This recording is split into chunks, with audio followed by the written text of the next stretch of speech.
do the countdown thing that I did before, but let me actually just start one real quick because I think I can do that. I think I can get a countdown. 60-second countdown. Here we go. Look at that. Look at that. Oh, no, never mind. That's not what I wanted. So, welcome people showing up here. Welcome, welcome, welcome. And I will be starting the music momentarily. So, let's see if I'm all set over here. Looks like that's good, that's good, that's good. And that's good, except there we go, there we go. Here we go. You ready?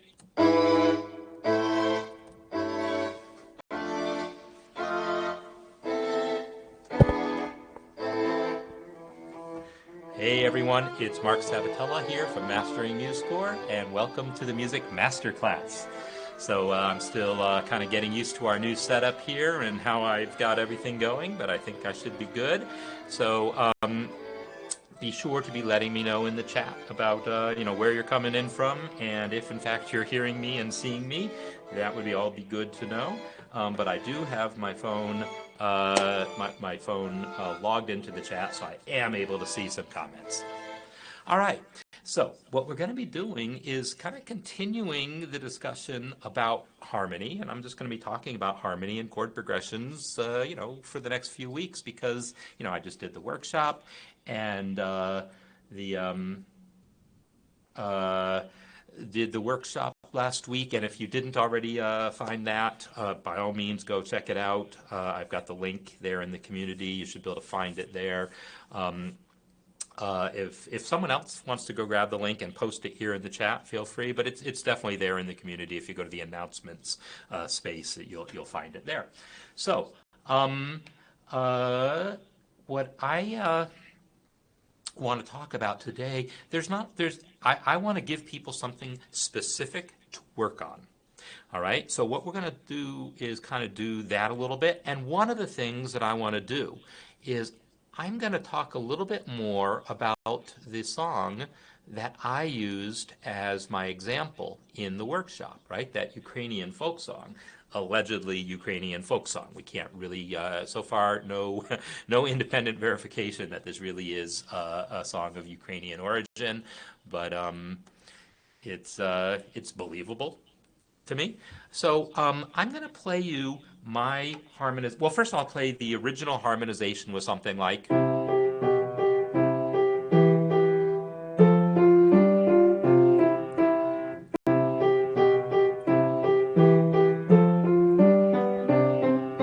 That's what Beethoven gave us to work with. It was in G as opposed to C. Oh, and let me make sure that I've got the broadcast. You don't see my, yeah, I'm not sharing my screen yet. So let me get that happening. Give me one more moment for that. Sorry, I'm always fiddling with different things here. All right. And then I will play that again with my screen share happening. And let's come back over here and share screen.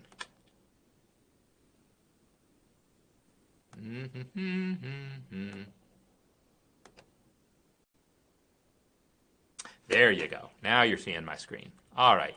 So let me do that again. And my hands.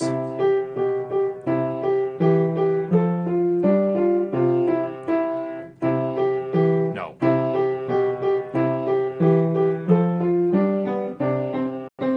Beethoven literally just wrote that in his original statement there. Just a melody and a single note in the left hand that between the two implied chords. So the chords that are really being implied there are C, G, C, and then maybe C with an E in the bass, and then F, G, C. And that's basically what he's implying there. And what I would say is that those chords, it's just 1, 4, and 5, right? And most songs, if the song's diatonic, you can totally harmonize it with just 1, 4, and 5. But over the course of the workshop, I talked about all these other things you can do, other chords you can introduce, and I gave us this.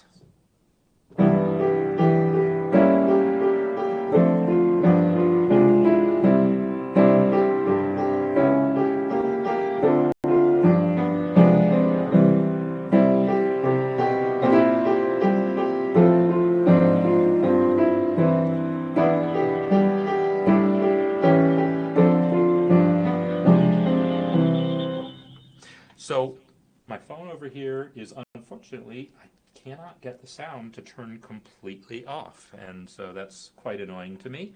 But the further I put it from the mic, the less likely it is to make any disturbing noises to you. That's that. I did want to make sure that you are getting my good microphone here, because once when I did this, I had neglected to do that. Microphone, heyday, that's the one I want. Yay. Okay, so this reharmonization that I did of that theme involves secondary dominance, it involves diminished approach chords, and it involved a borrowed chord, that minor 4 chord.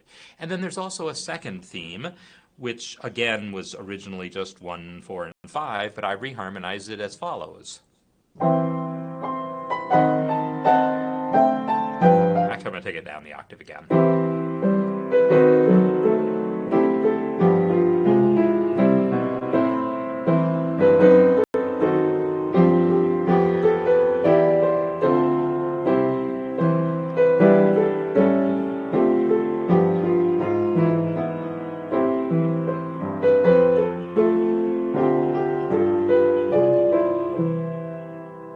And that's how that goes.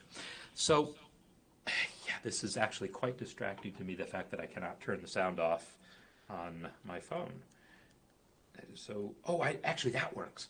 That works, that's right. Okay, just actually flipping the switch on the phone does it. Probably shouldn't, but it does. All right, so, nope, I still hear it. Oh well. So these are the techniques that I've been talking about in the workshop: secondary dominance, diminished approach chord, and these minor 4 chords. And these are really, that's first year harmony. If you take a music theory course at a college, you might spend, a semester dealing with diatonic things, just learning basics of voice leading and so forth. And then maybe in the second semester, you learn about those things that I've talked about: secondary dominance and diminished chords, and maybe you get as far as those borrowed chords. And then maybe in a second year, you get to some of the other things, the augmented sixth chords, Neapolitans, other things. Depends on how fast your course moves, etc. But that's a fairly typical pace. And so I want to really stick with this kind of first year stuff, as to some extent. If people want to if people already know about augmented sixth chords or tritone substitutions, the kind of jazz version of it, if you're already familiar with these other concepts, by all means be using them. But here's my challenge for you. I've talked about, making challenges periodically. The challenge that I would put forth for you is find another folk song, whether it's like an actual folk song like this supposedly is, or maybe it's not just a folk song. Maybe it's one that was actually, composed by someone 100 years ago or whatever, but is maybe something indicative of your own country. We've got people from around the world here, and I kind of loved it when we did the Jazz Piano Holiday, and I got to hear Christmas songs from around the world, that some of which I didn't know, and people were like, oh yeah, this is really popular in such and such a country, and that was really kind of fun. So that's like a challenge that I will put forth to people. Find a song that's a relatively simple song like this, that's, something indicative of your part of the world, and maybe think about putting together a harmonization of that. So that's the challenge I'll put forth, and I'm really hoping by next week to have several submissions along these lines. One thing I can show you is, some of you may remember that I have done a variety of similar kinds of reharmonizations, and here's one that I did a few years ago of America the Beautiful. And I'm going to play you this one because some of you probably heard this and some didn't. So one thing you can see is the chords are quite dense. Well, that's because the song is in D flat, and so all the chord symbols have flats in their names, and there's a key signature at the beginning of every phrase there. But aside from that, also, Abraham, if you're there, yes, it is true that these chord symbols like D flat, major 7, slash A flat, that takes up a lot of room horizontally. But it still fits. So I'm going to play you this harmonization, and it's using the exact same devices plus that extra one of the augmented sixth chord, otherwise known as tritone substitution. But it goes like this.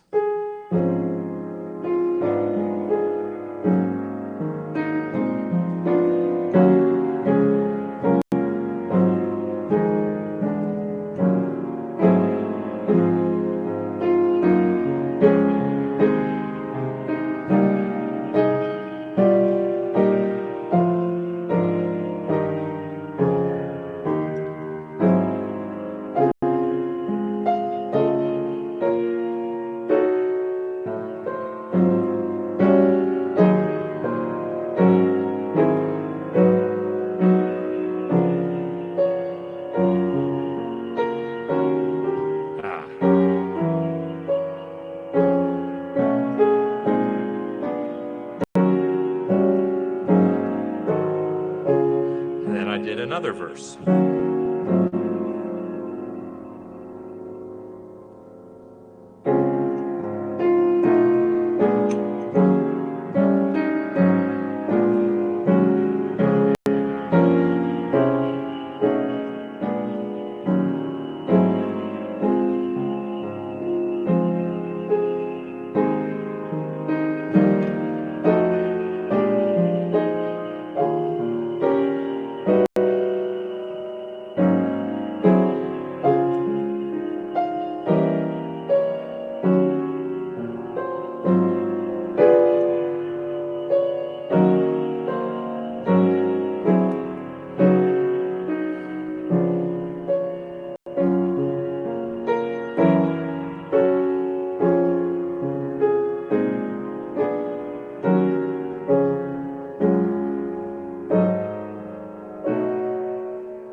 So some of you may remember when I did that. It was a couple of years ago. And I posted that, and I posted a video kind of talking about the harmonization. So by all means, try to, if you want to go find that and watch that, I go into a lot of detail about this. Would someone please confirm for me that the sound that's coming through my phone, as I said, it's very distracting, but it's also distorted, and I hope the sound that you're getting isn't as bad as what I'm hearing in the phone. But hopefully that's not the case. Hopefully we're not getting a distortion that I don't mean us to be having. Anyhow, you can take simple melodies and make really beautiful harmonizations about them. So, and that is a great skill to have, to realize that simple melodies can have beautiful harmonizations. And I want to talk a little about when I talk about simple melodies. If anyone saw my tweet this morning or Facebook post of mine last night, there's a friend of mine, friend of everyone in the music community here in Denver, named Ron Miles, who is a trumpet player that just died just yesterday, I guess, or the day before. And I didn't realize that he was even sick. So yes, the feedback you're hearing is my phone, and for some reason I'm just not able to turn. I'm trying to monitor the chat on my phone, but unfortunately it feels like I can't have it both ways. I can't monitor the chat and not have sound. So yeah, I'll figure it out. I'll figure it out someday. I could plug, if I had another headphone, I could plug it in, but I don't right now. So right now, I've silenced my phone, so that means I can monitor the chat over here. So that's basically the deal. Yeah, that's the faint echo you're hearing. So I want to talk about Ron Miles a little bit. He is or was, I guess, just a fantastic trumpet player. And not just a fantastic, I mean, everyone says this about anyone when they die, oh, then they were a really nice person. No, Ron was as famous for being an incredibly nice person. And not just nice. I mean, beautiful nice. I mean, he was just one of the best human beings I've ever met. So gentle, and supportive, and had nothing but positive words for anyone. He would go out of his way to listen to other musicians and talk to them after their performance and congratulate them and so forth. And yeah, he was actually just amazing, just absolutely amazing. Now, his music was amazing too, but it was unusual in a lot of ways. And yeah, anyone might say their music is unusual. For someone who we identify as a jazz trumpet player, and that usually means a number of things to most people, certainly most people, if they think about hiring a jazz trumpet player, they're expecting to hear certain things or go to hear them. Ron's music was often as gentle as his personality, although it had this wilder side as well. And it was unique in both of those extremes. When he was playing music that was simple, it was simple. And when he was playing music that was complex, it was complex. And I want to focus on one of his simple pieces right now. What I'm going to do is I'm going to load this up. Not here. I'm going to bring it up because I had it on Spotify earlier, and then I rebooted. So let me just bring it right back. It's his very first recording was called Witness, and Witness. Wow, what is all that flickering? What is all that flickering? I don't know what this is about. Oh, because I'm not logged in on this machine, but that's okay. I'm just going to play you the thing. Because if I can't find it here, I'm going to play it for you on the piano either way. But let's see if I can get it going here. I'm going to let's see. Plenty of Ron Miles here, but maybe not Witness because it's too old. Yes. So this is.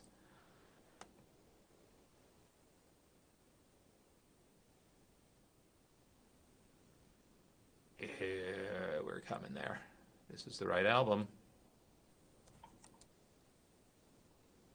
Witness.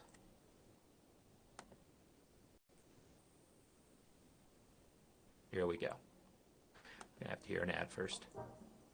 Recognize this work? It's yours, in Asana. So, I'm going to skip to where the melody starts. Here we go. It's in D flat, same key I was just in.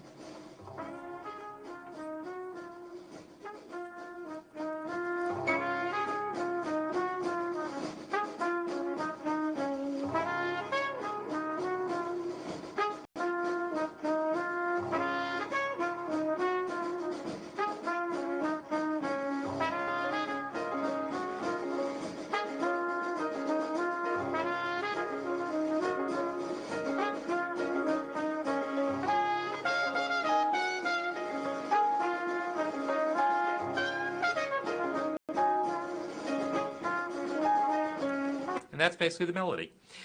It is a crazily simple melody, right? I mean, it is nursery rhyme simple melody. And it's just harmonized with that.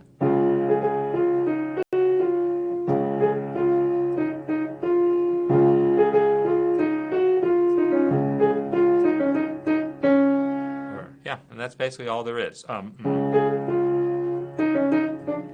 Then the second part of that is, instead of it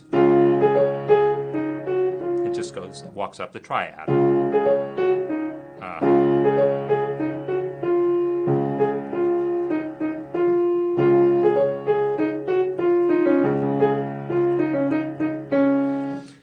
That is the piece. It is that simple. And yes, like I said, Ron loved that kind of simple type of melody. And then he would do all sorts of things on top of that. That piece turns into a lot of collective improvisation. In fact, let me just flip it, further in.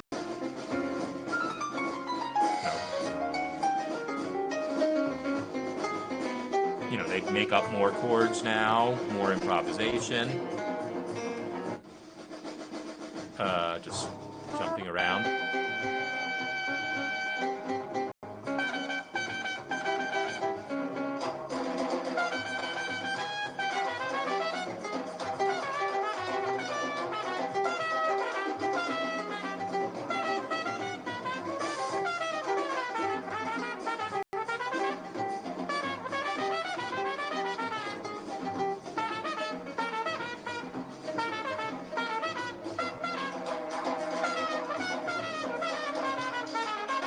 Anyhow, so yes, you get a lot of improvisation that, we throw around the world the word free improvisation a lot when we talk about music. Well, that wasn't free improvisation. It was all based on a D flat, but he definitely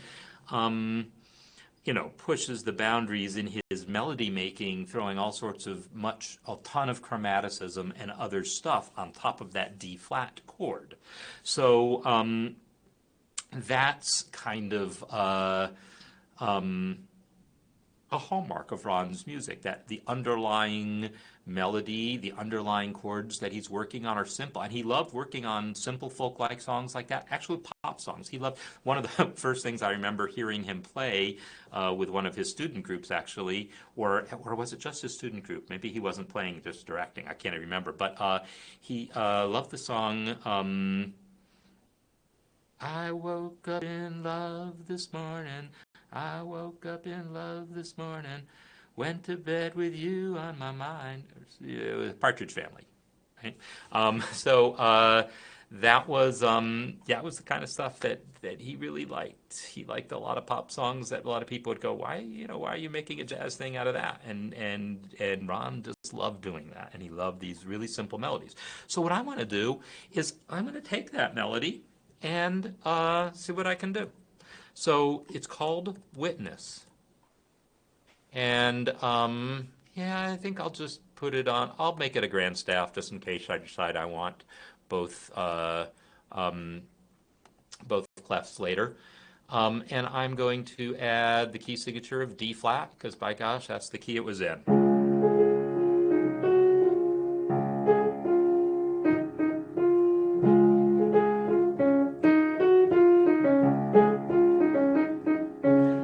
Basically it for the chord progression, right? It's not a chord progression, it's a pedal point.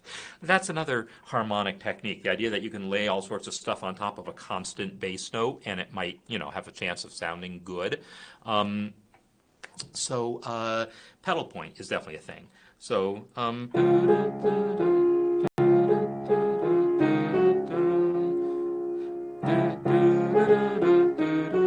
not going to worry so much about the rhythm.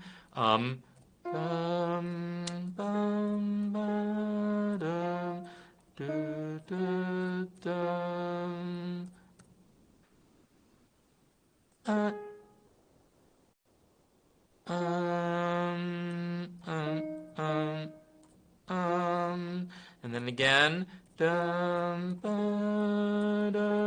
nope, it's not that. It's the second. The second one is the same as this, but one little change. So I'm just going to make a copy of it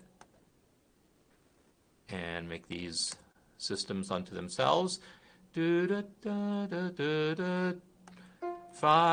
and then bum, bum, bum, bum, ba-dum, bum, bum, bum, and that's basically the melody right there. I'm going to listen to it one time more to make sure I'm not doing him injustice by doing the melody incorrectly, and you can hear it and make sure that you're agreeing with me that that is the melody.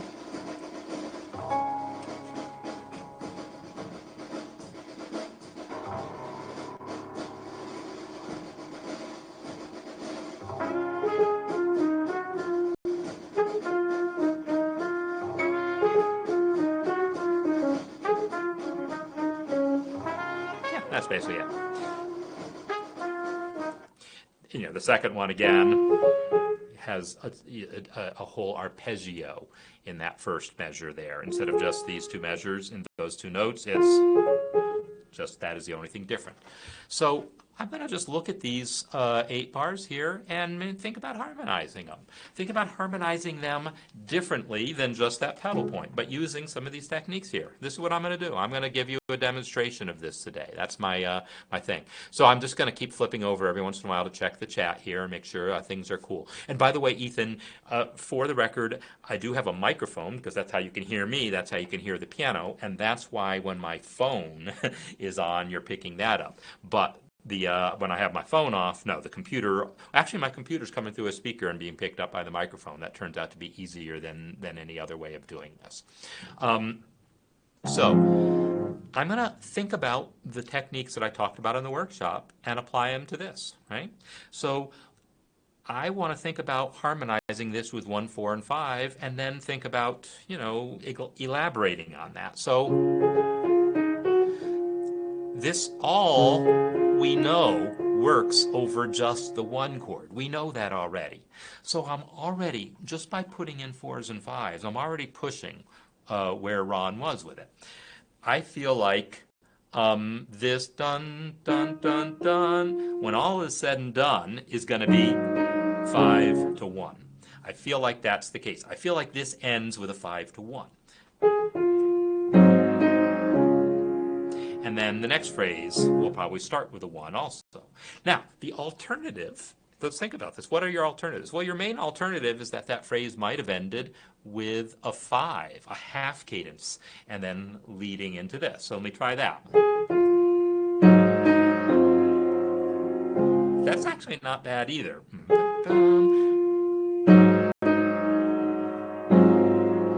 I could actually end that thing with that A flat 7 and make that happen. I could think about that, and I might think about it later. But for now, I am going to think about A flat 7 to D flat. And I didn't use the jazz template and probably should have, but what I will do instead is open the inspector, come on, inspector, and get that chord symbol here and crank it up to 14 point. That'll be good enough. There we go. And then bye-bye inspector. All right. So I'm starting with a 1 chord, and then I have 5 to 1. And I'm putting chord symbol names on this rather than Roman numerals. Ideally, you're equally familiar with both.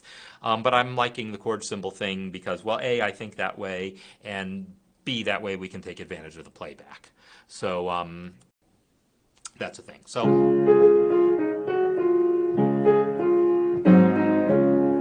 that's what we got so far. All right. Well, what else could there be? Well, this whole first thing could be also, so like what I want to do is, if you think about the analogy that I gave in the workshop, when I talked about making an analogy to making a trip, then you don't, and I talked about, well, then we stop back at home and, brush our teeth before going on to the movies or whatever.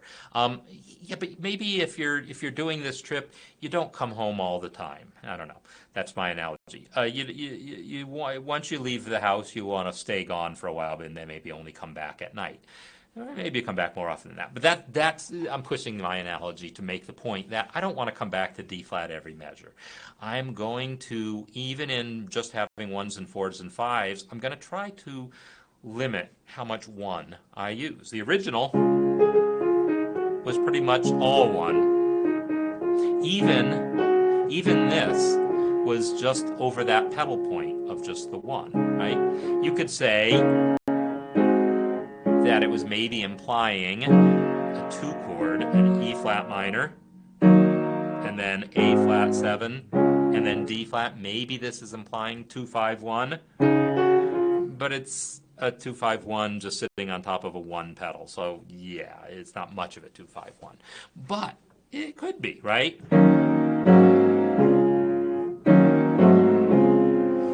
could totally be a 2-5-1 in there. And that has the right harmonic rhythm. So this idea of harmonic rhythm is how fast the chords change and how fast they change, not just in real time, but how fast they change relative to each other. The fact that the 2 and the 5 have the same duration, and then the 1 that they lead to has the same duration as the 2 and 5 together, that's a real typical type of idiom. And so I know if I do that, I'll be talking, kind of talking the right language here. Okay, so I said I was only going to put 1, 4, and 5, but we know, well, one of the things that I've talked about in the workshop a little bit, and I'll talk about more, is that the 4 is going to be one of the first chords to go. It's going to be like, yeah, let's replace those 4 chords with 2s at least some of the time. If you feel like you need a 4 chord to be a 4 chord, to be a new destination, all right, let it be a 4 chord. But if you're just using it to set up a 5, I'm going to change them to 2s because, by gosh, I'm a jazz guy. So instead of thinking of this as 4 to 5 to 1 or just 5, 1, I'm going to think 2, 5, 1 as a pretty fundamental thing. This is coming from, again, the jazz experience. But if I were just to call this 1s, 4s, and 5s, to me, this is basically 5 to 1. So,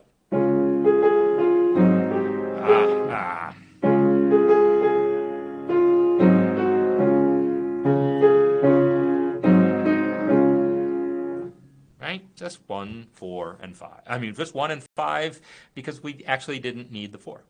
And the next phrase is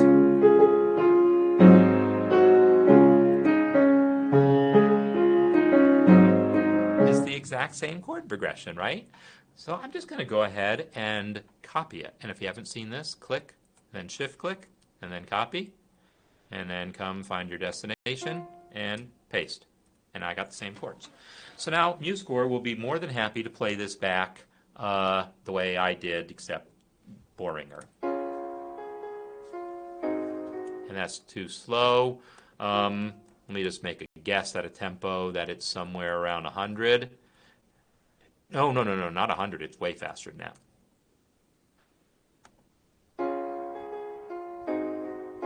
Yeah, the thing is I'm thinking cut time. I'm thinking that was around 100, but it's actually more like this.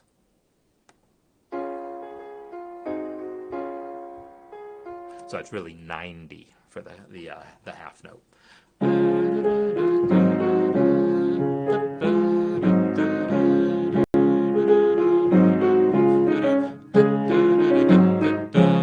So I said 1s, 4s, and 5s, and I didn't need any 4s for this one. I'm not trying to go out of my way to cram 4s in there. I'm just trying to represent the song, and the song only needed 1 and 5. And to be honest, that's not that unusual. It's not all that unusual. Thought I turned off my notifications. I did. I say I'm on Do Not Disturb, but it's going to ding anyhow sometimes. All right, whatever.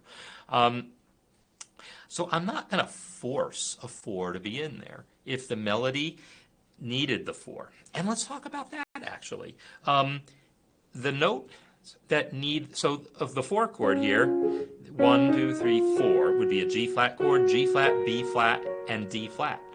Well, D flat, that melody note, is also perfectly happy to be harmonized with the 1 chord, right? So I'm not saying it, sometimes one will make more sense than the other, but D flat could be harmonized with either of those 2 notes. The G flat could be harmonized with the 4, but it could also be the 7th of the 5 chord. And the G flats that we have here feel like that to me because it feels like it's part of that cadence pattern. The E flat feels like it's part of the 5 chord, and then the G flat kind of feels that way too. I mean, I could do that if I was going slower, maybe E flat, play an A flat chord, and then a G flat triad, and then a D flat. There's something very pop about that 5 to 4 to 1, because it's really not a common thing outside the pop blues world. Like in the jazz world, it's going to be a 2-5-1 in that order. That just wins out at all times. In the classical world, 4 leads to 5. It doesn't go the other way around. That's not a common thing. But in the blues world, 5 to 4 to 1 is a common thing to find at the last phrase of a blues progression, and from there it entered the rock world and the pop world. So if I played,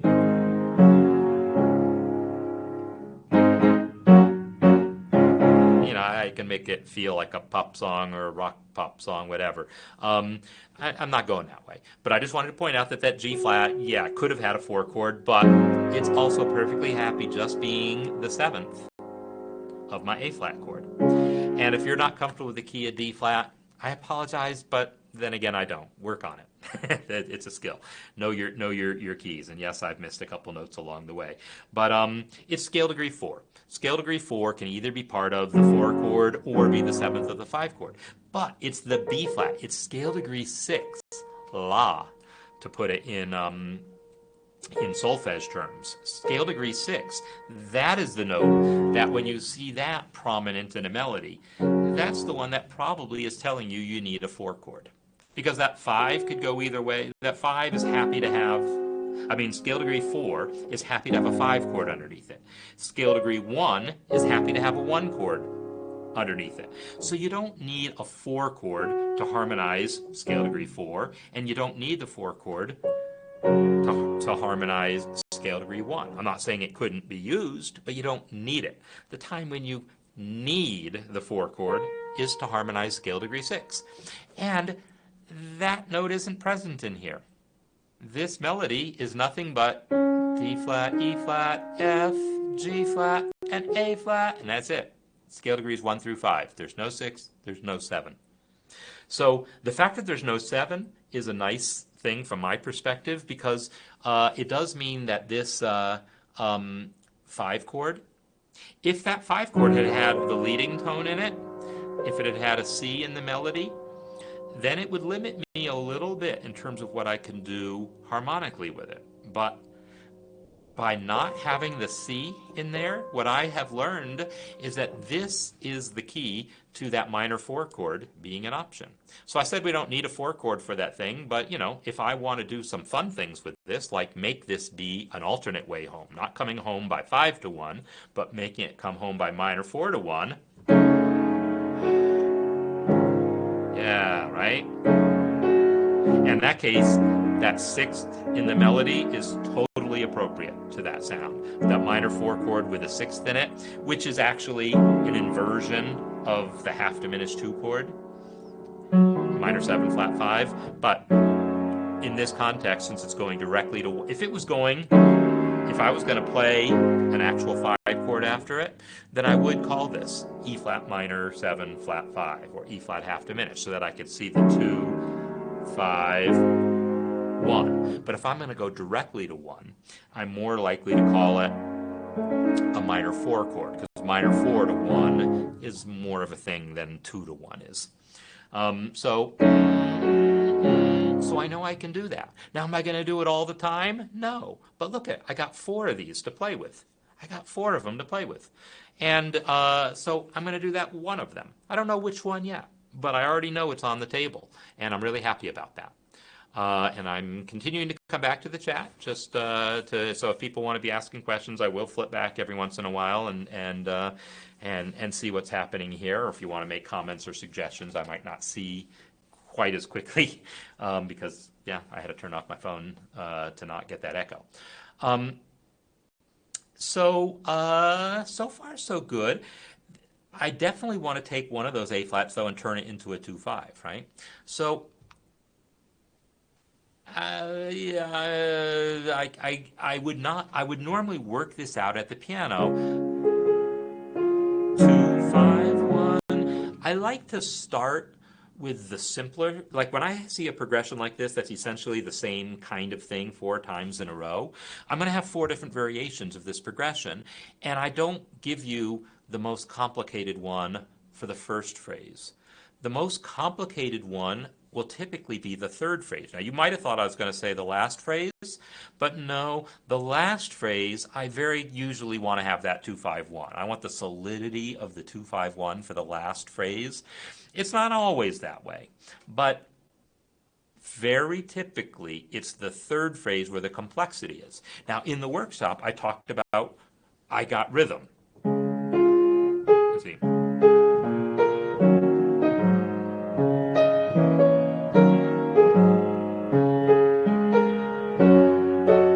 There's where it did the minor 4 thing. So it was just a series of progressions, not unlike this, where they were very simple 2-bar progressions. 1, 6, 2, 5, and one of them had this diminished chord, but then 2, 5, and then the one that had the 4 and the minor 4 was the third phrase. That's the one that's the odd man out. You state something, you repeat it, then you give us a more complicated version of it, and then you come back. That's kind of a common way of I don't know, seeing the big picture of your chord progression. So this isn't the same chord progression. It actually, would it work? 1, 6, 2, 5, 1. I can't use that diminished chord there, but I can certainly go back to 6. I can't because the F clashes with the E. So the I got rhythm chord progression has a flat 3 diminished. These notes clash, so I'm not going to do that, but I can put 6 to 5 again, and then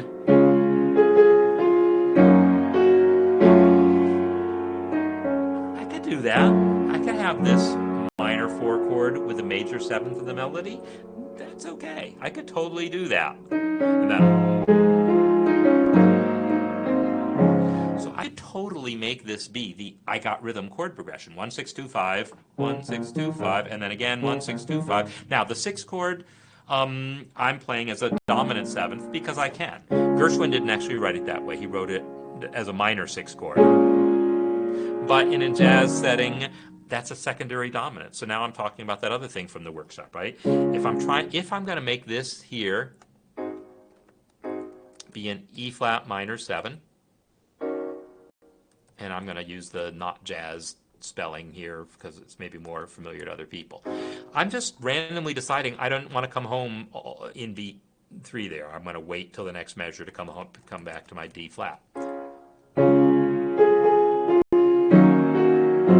And it's okay that the melody, that my melody note F is not a chord tone in the A flat. It's okay that it's the 6th or the 13th. At least it's okay in a jazz setting.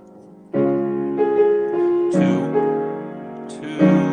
5, and then, so when I do that, when I have this E flat here now at the beginning of the measure, because what I did is I took that A flat and expanded it into a 2-5, which is definitely a thing.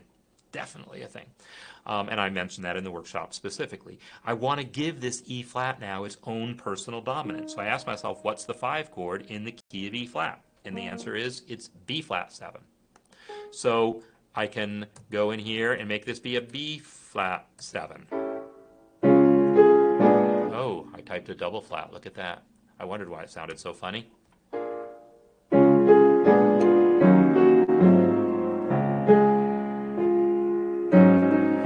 So that's a simple version, 1, 6, 2, 5. And the thing is, what I could also do, if I wanted, is go back to kind of what I had, the quick 2, 5, 1 here.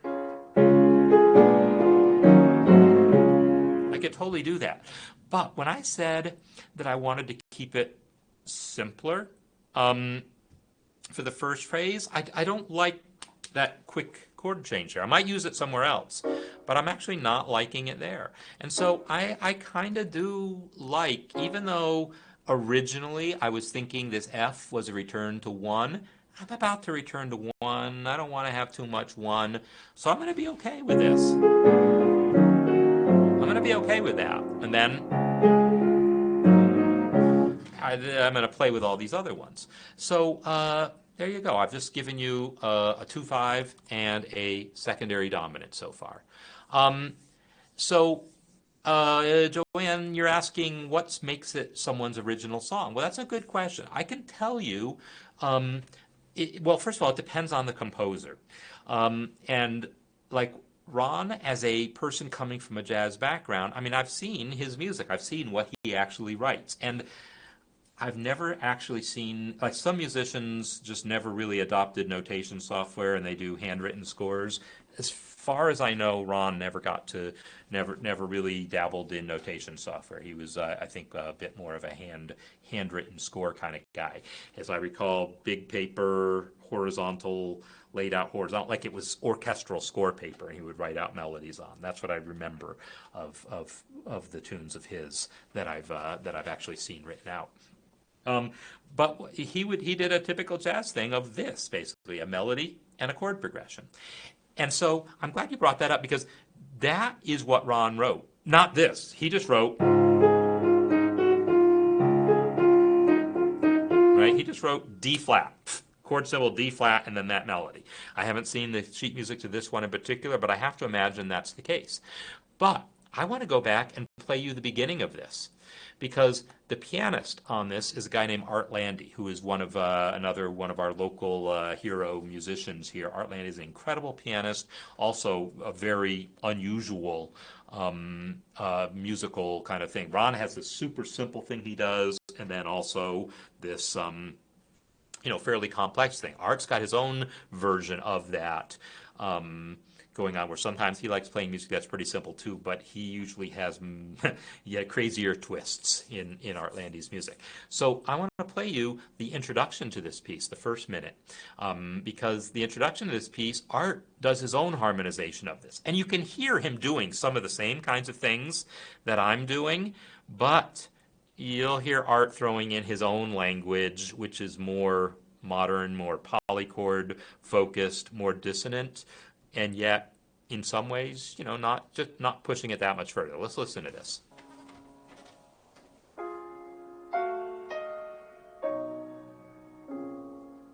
Now this isn't the melody, obviously, it's just an introduction.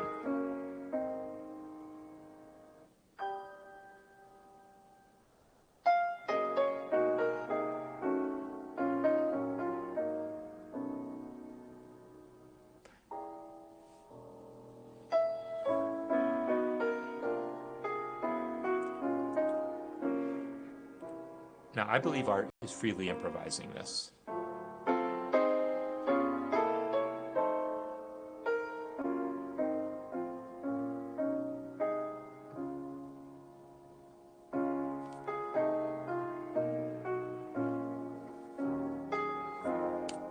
There, you hear a bass came in at that point. So this is now written out because when the bass came in there, he's in sync with where Art is. So I know that must have been written out to make that happen. So Art, I think, took this piece and reharmonized it. And so this is the melody, the original melody, but I'm pretty sure Art Landy wrote these harmonizations because they don't sound like Ron Miles's types of chords. They sound like Art's types of chords. Let's hear this. Let me back it up a little bit more. Here we go.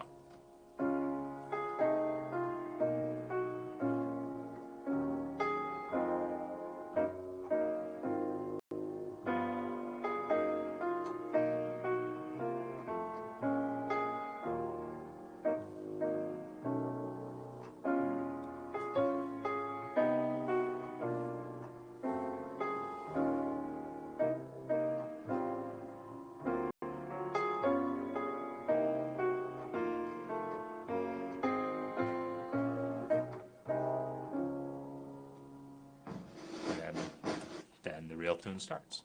So those chords, those are Art Landy chords. I know Art Landy well. Those are his chords. They got to be his chords. And so yeah, that was a significant reharmonization of what Ron probably wrote. But obviously Ron was okay with it, or he wouldn't have invited Art to play on the recording and then put it out. He would have said, no, you got to do that. You got to do that introduction over again. I didn't like it. Art, he doesn't get co-composer credit or anything. That's not how it usually works. We still say Ron wrote the tune, even though there was reharmonization done by others.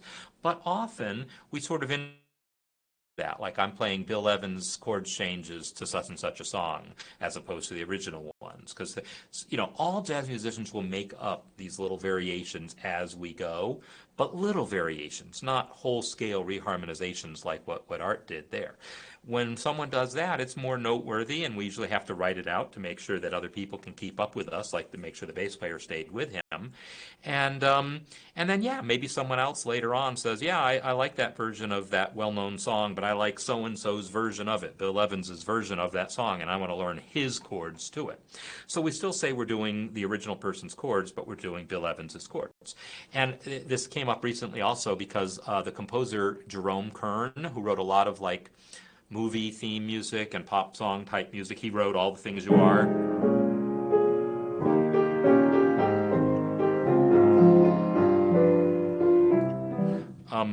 And a whole lot of other songs. Jerome Kern famously hated jazz musicians recording his pieces or playing them at all, because he wrote very specific stuff and he didn't want people changing it. So he really thought of himself as someone who is not just writing a melody and some chord symbols and then you do your own thing with it.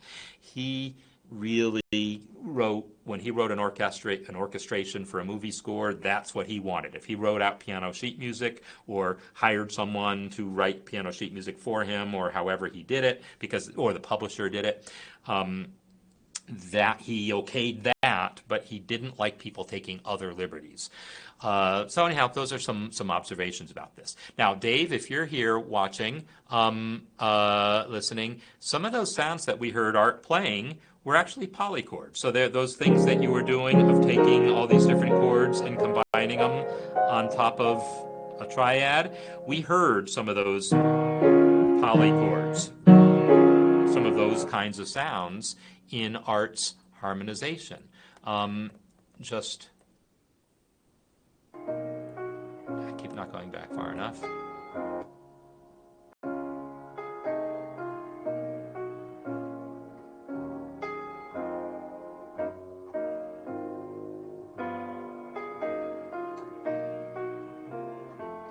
I want that one.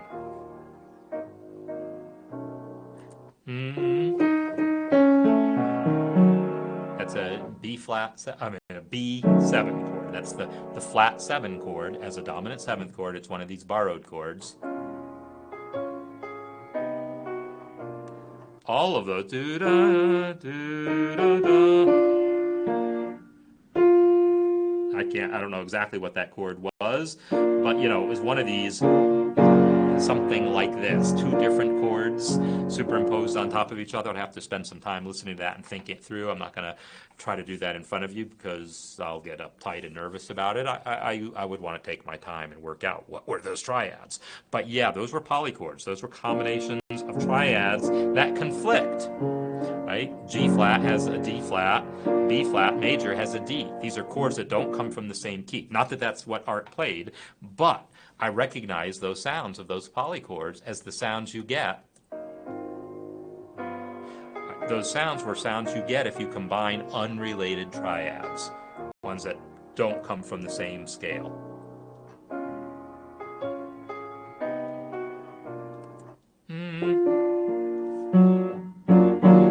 Yeah, it was a B flat triad on top. I was right about that. Not sure what's underneath it. See, now I'm in it.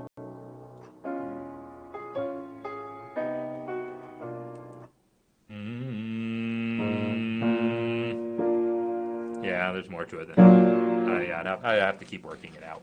In any case, so Art's harmonization gets a lot further afield from what I'm doing. But there was one thing I said, I want that one, right? Let's listen to this.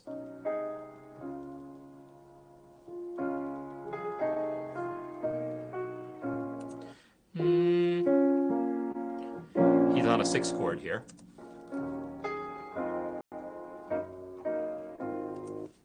And he's on a 5 chord-ish there.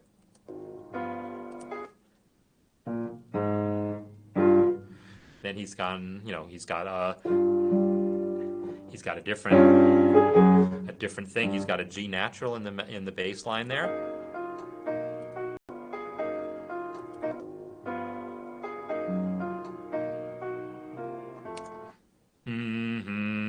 That suspension resolution, I want that one. So it's it's, I guess that, it'd be F7. Let's hear that again. Yep. So it's F7 that he has in there. So I'm deviating from my original trip planning approach because now that we started listening to art, I wanted to steal something and then see if I can say what's happening. Well, what's happening is that it allows him, and so I'm going to make that maybe be my third one here. I'll let this be F7 sus, F7 sus, going to F7 because it's resolving to B flat minor. And we didn't actually hear it resolve, but, and that's what it does.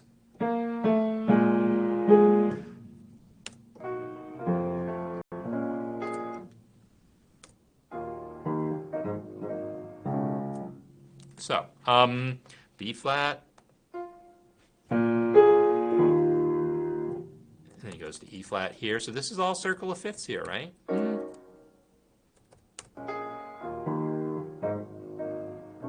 And then again, he ends on that B7 instead of, it's a deceptive resolution. It's going to flat 7 chord, this borrowed chord. Flat set B7 is very much the same chord as that sharp 4. I mean, as that minor 4 chord.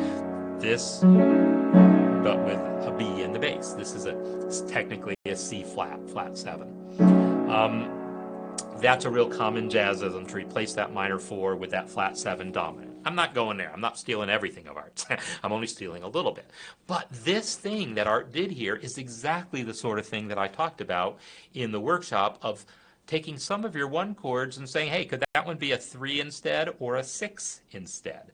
Because, yes, it can be. The 3 and the 6 can both substitute for 1. So he chose to make this be a 6 chord and then circle of fifths. 2, 5, and I'm just going to go to 1 because I don't need to steal that other thing from Art. I might use it somewhere else. So, you know, so that's what...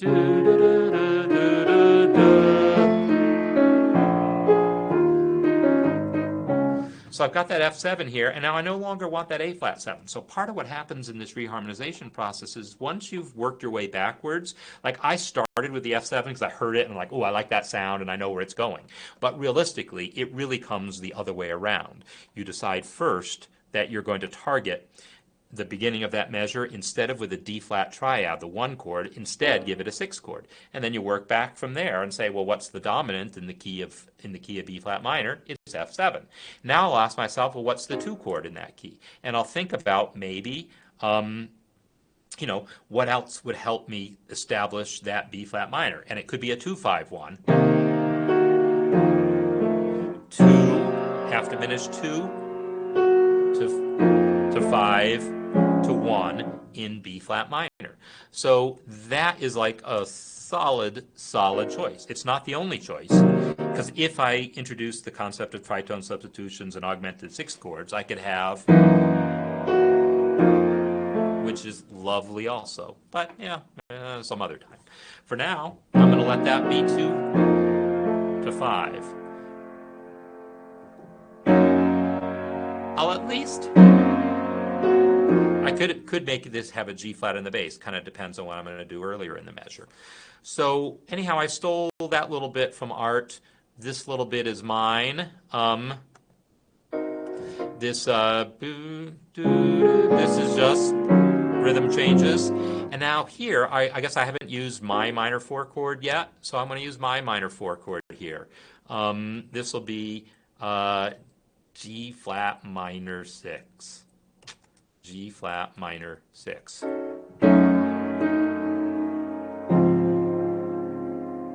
Yeah. So that works. Now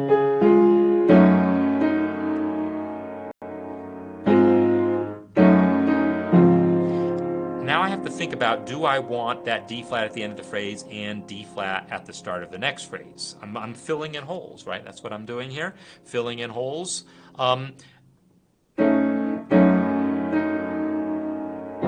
What I could do is not go to 1, but instead go to 5 and come back to 1. Or I could decide that I don't really want to start this measure with the D flat at all. I will do here. Now I am stealing some of Art's thing. Art, this is where, that's what he did.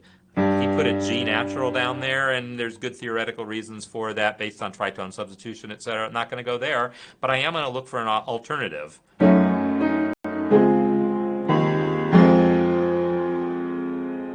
right, I could put an F minor there. Now the question is, because F minor is 3 and 3 substitutes for 1 because they have those same notes, but will that make this F7 be disappointing? I don't know.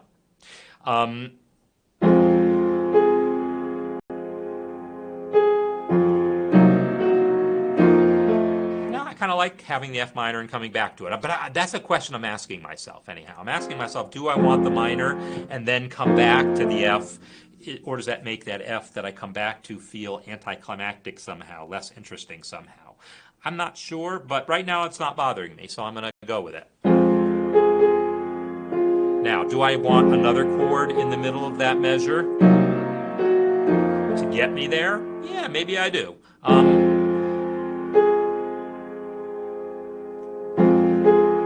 Would it be okay just to go back to 1? Maybe that's a little, maybe I've lost. Maybe that's meaning that I'm not getting my money's worth out of that F minor. So now what I'm doing is I'm looking at that F minor and saying, hey, I'm seeing that if I put a G there, which is exactly what Art did, but he did at the beginning of the measure,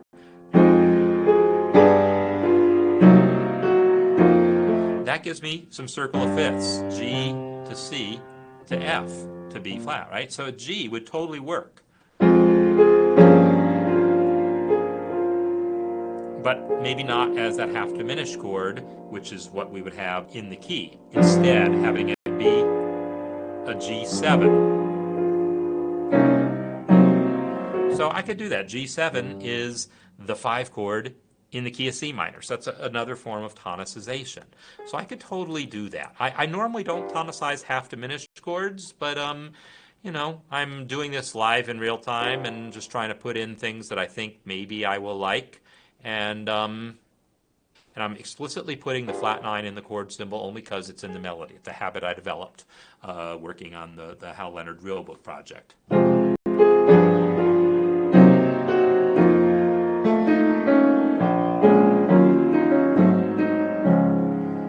So the only thing I haven't filled in, and when I talk about filling in these gaps, there's nothing in the middle of the third measure. Do I need anything?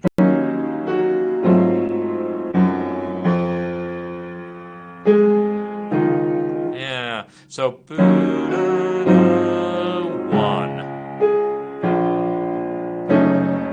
I could put a B flat minor chord there. I don't feel like I want the B flat 7, because if I put a B flat 7 here, it really pulls me to E flat minor, and I'm not going there. But if I just put a B flat minor chord there, a B flat minor chord there would be, you know, diatonic. Yeah, that's fine. I could do that. So now, my whole thing.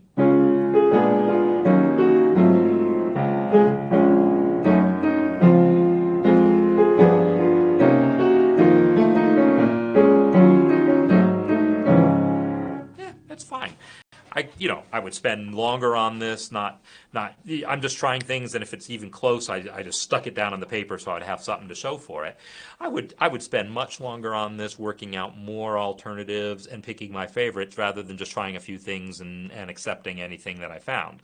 But you see the process. The process is the same, whether I spend 10 minutes on it, 20 minutes on it, or 3 hours on it. The process is the same. I'm thinking about reaching these target points, those first chords of every other measure. This D flat, that D flat, this D flat that got changed into an F minor, this D flat that got changed to a B flat minor, right? I'm making those kinds of decisions, which of those target chords I'm replacing, and then I'm tonicizing them. This D flat got approached with the A flat, this D flat got approached with with the minor 4 chord, and this F minor didn't get to be tonicized. Why? Because a C7 at the end of the previous measure to tonicize the F minor would have conflicted with the F in the melody. I wouldn't want F and then put a C7 underneath it, so I couldn't really tonicize that way.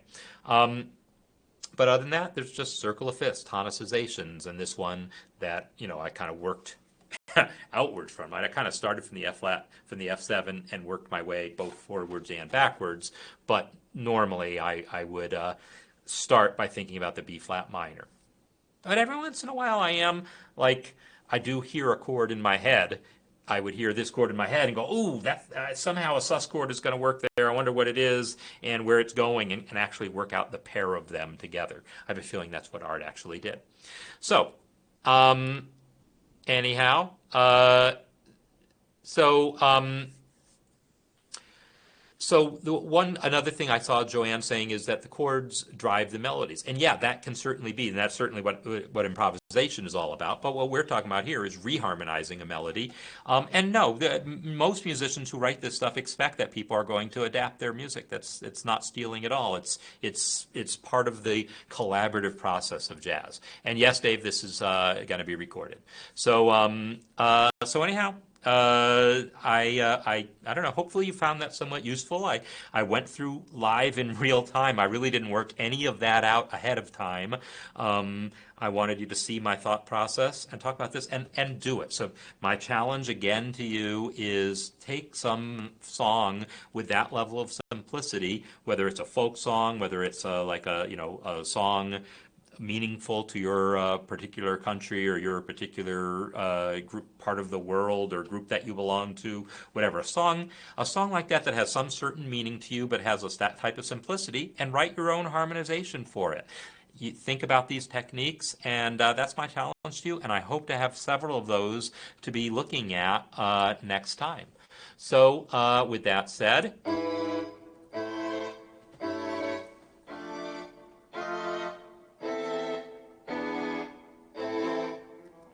I want to thank everyone again for being here for the Music Masterclass. And I kind of did my own thing here. Ron's passing I just found out about last night and really hit me hard. And I wanted to talk about his music a little bit. And but I got to talk about it in conjunction with harmony, which is what I was here to talk about anyhow. So next week, hopefully, we'll have a lot more of your music to take a look at, and I can talk about harmony with respect to the pieces that you've submitted and take a look at what you've done. So hope to see you next time. Thanks a lot, everyone.